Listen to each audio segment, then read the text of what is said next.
On a tous en tête la recette classique du succès, n'est-ce pas? Talent, ambition, travail acharné. Mais si cette formule passait à côté de l'essentiel? Et si les vrais ingrédients du succès étaient en fait invisibles, cachés sous la surface? C'est exactement ce qu'on va décortiquer aujourd'hui en s'inspirant des idées incroyables du livre de Malcolm Gladwell, Outliers. Mais pour comprendre le succès, paradoxalement, on va commencer par parler de santé. On va même s'intéresser à un mystère médical assez dingue dans une petite ville de Pennsylvanie nommée Roseto. Et cette phrase, prononcée par un médecin complètement déconcerté, résume à elle seule une énigme qui a tenu la science en échec pendant des années. Alors, on est dans les années 50. Partout en Amérique, les maladies cardiaques font des ravages. C'est l'ennemi public numéro un. Sauf dans un petit village, Roseto. C'est une communauté d'immigrants italiens, et là-bas, un truc incroyable se passe.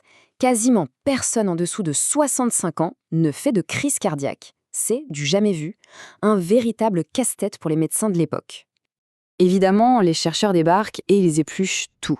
L'alimentation peut-être? Eh ben non. Ils cuisinaient au saindoux et 41% de leurs calories venaient des graisses.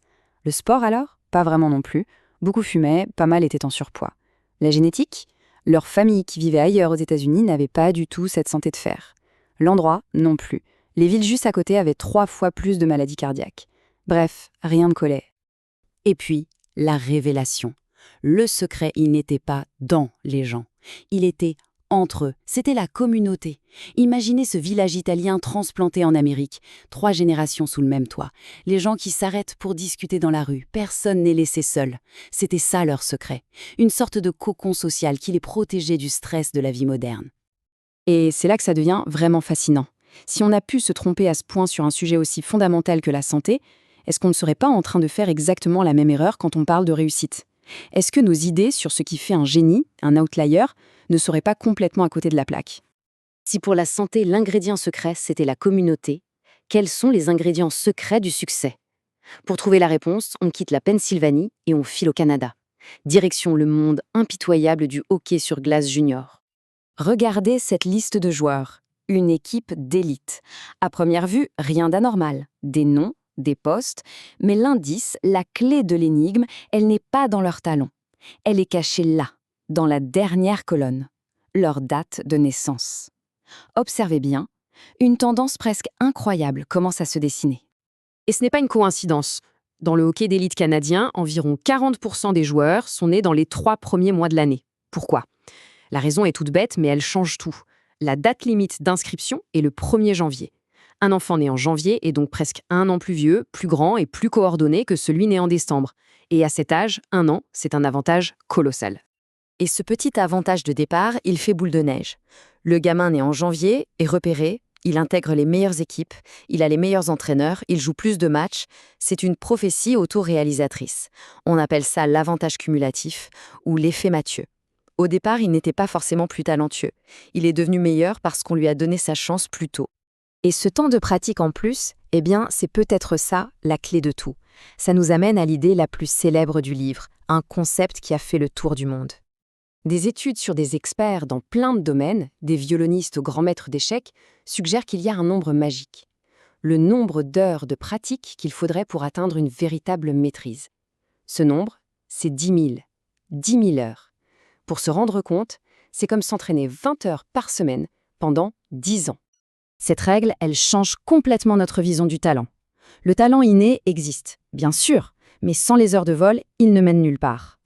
La pratique, ce n'est pas juste quelque chose qu'on fait parce qu'on est bon, non. C'est ce qui nous rend bon. C'est la pratique qui forge le talent. D'accord, mais comment on fait pour accumuler 10 000 heures? Il ne suffit pas d'être motivé, il faut une chance incroyable. Prenez Bill Gates. Bien sûr qu'il est brillant, mais regardez sa trajectoire. Son lycée privé avait un terminal informatique en 1968. C'était rarissime, une chance sur 1 million.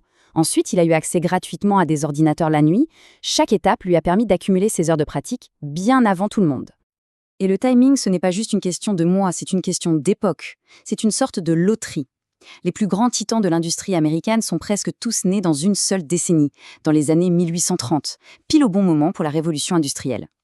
Et les pionniers de l'informatique, comme Gates et Jobs, nés en 1954-1955, pile au bon moment pour avoir 20 ans quand la révolution du PC a démarré. On a donc les opportunités, la pratique, le timing.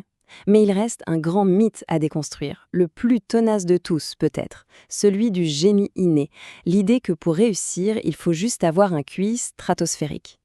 Pour mesurer cette intelligence brute, on utilise des tests comme celui-ci. Le but n'est pas de tester des connaissances, mais la pure capacité à avoir des logiques, des schémas. C'est ce qu'on mesure quand on parle de QI. On pense souvent que le QI, c'est une échelle. Plus c'est haut, mieux c'est. Mais la réalité est plus surprenante. En fait, le QI fonctionnerait plutôt comme un seuil. Il faut être assez intelligent. Un seuil qui se situe autour de 120. En dessous, ça peut être un handicap. Mais au-dessus, eh bien, avoir 130 ou 170 de QI ne semble plus faire une grande différence dans la réussite concrète. C'est un peu comme la taille au basketball. Il faut être assez grand pour jouer en pro. C'est un seuil. Mais une fois qu'on mesure 2 mètres, est-ce qu'un joueur de 2,10 m est forcément meilleur qu'un joueur de 2,5 m? Pas du tout. À ce niveau, ce qui fait la différence, c'est l'agilité, la vision du jeu. Pour l'intelligence, c'est pareil. Une fois qu'on est assez intelligent, c'est la créativité, la persévérance qui prennent le relais. La preuve, c'est quand on regarde d'où viennent les lauréats du prix Nobel. Si seul le QI comptait, ils devraient tous sortir de Harvard ou du MIT, non? Eh bien, en fait, ils viennent de plein de très bonnes universités, mais pas uniquement de cette hyper-élite. Ça montre bien qu'une fois le seuil assez intelligent franchi, le jeu se joue ailleurs. Alors, si ce n'est pas juste le talent ou l'intelligence, c'est quoi la vraie histoire du succès? Comment ça marche au fond? L'image utilisée dans le livre est magnifique. C'est celle du plus grand chêne de la forêt. Pourquoi est-il le plus grand? Est-ce que c'est juste parce que son gland était le plus solide? Non. C'est aussi parce qu'aucun autre arbre ne lui a fait d'ombre, que son sol était fertile et qu'aucun animal n'est venu attaquer son écorce. Le succès est le produit d'un écosystème. La réussite, ce n'est donc pas une histoire simple. C'est un cocktail complexe. Il y a un peu de talent, oui, mais il y a surtout un avantage de départ qui fait boule de neige, des opportunités extraordinaires, les fameuses 10 000 heures de pratique et le fait d'être né au bon endroit, au bon moment. La grande conclusion, c'est que personne ne réussit tout seul. Jamais. Les personnes exceptionnelles sont en réalité les bénéficiaires de tout un tas d'avantages cachés, d'opportunités uniques et d'un héritage culturel qui leur ont permis de travailler dur et de s'épanouir. Et tout ça, ça nous laisse avec une question vertigineuse. Si on admet que la réussite dépend autant de la société, des règles du jeu et de la chance, alors ça change tout. La réussite n'est plus seulement une affaire personnelle, ça devient une responsabilité collective. La vraie question est donc, comment peut-on changer les règles pour donner à plus de gens la chance de devenir, à leur tour, des chaînes magnifiques?